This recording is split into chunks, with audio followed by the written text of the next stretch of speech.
Next, we're going to create a table more like the ones you'd actually use in a PHP web application.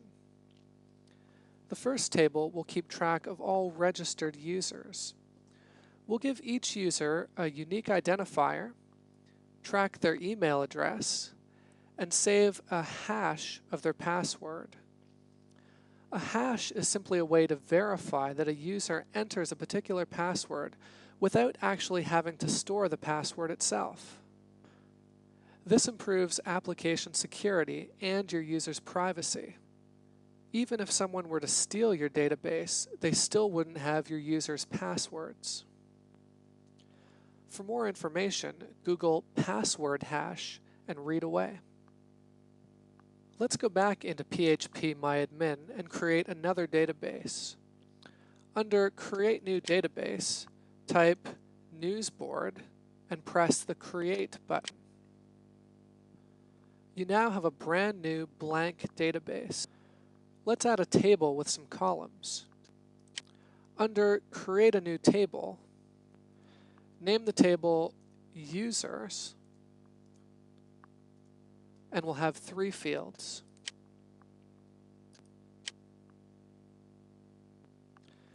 Now name the first field ID, set it to an int or integer, set extra to auto increment, and we'll also make this a primary key. Call the second field email with length 100,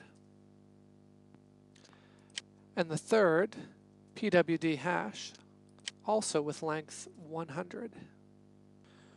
We'll leave these two as varchar, which means variable character string data with a variable but maximum length.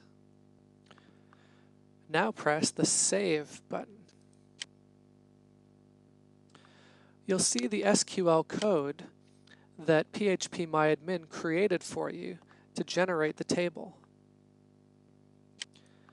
Now that we have a very basic schema, we can add a record. Click the Insert tab to start the process. We can skip ID because it's generated automatically. Enter an email address in the second field. Then enter anything you like in the third. I've entered what's called an SHA1 hash of the word test. Don't worry about what that means if you're not sure. We'll explain it in depth later on. While we're at it, let's add a second email address and hash,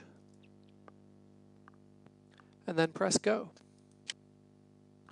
On the next page, you'll see the SQL query that was used to insert these records.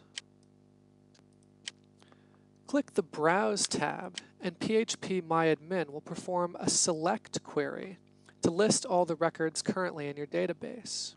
From here, you can edit or delete records using the pencil and X icons.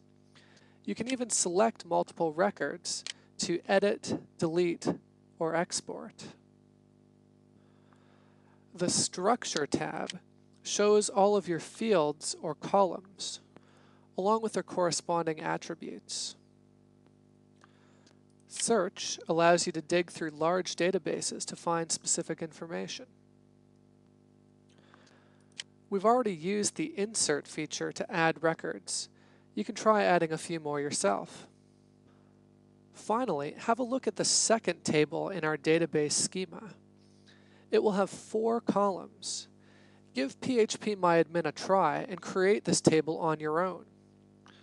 Don't worry if you don't get it exactly right. We'll be reviewing this again later.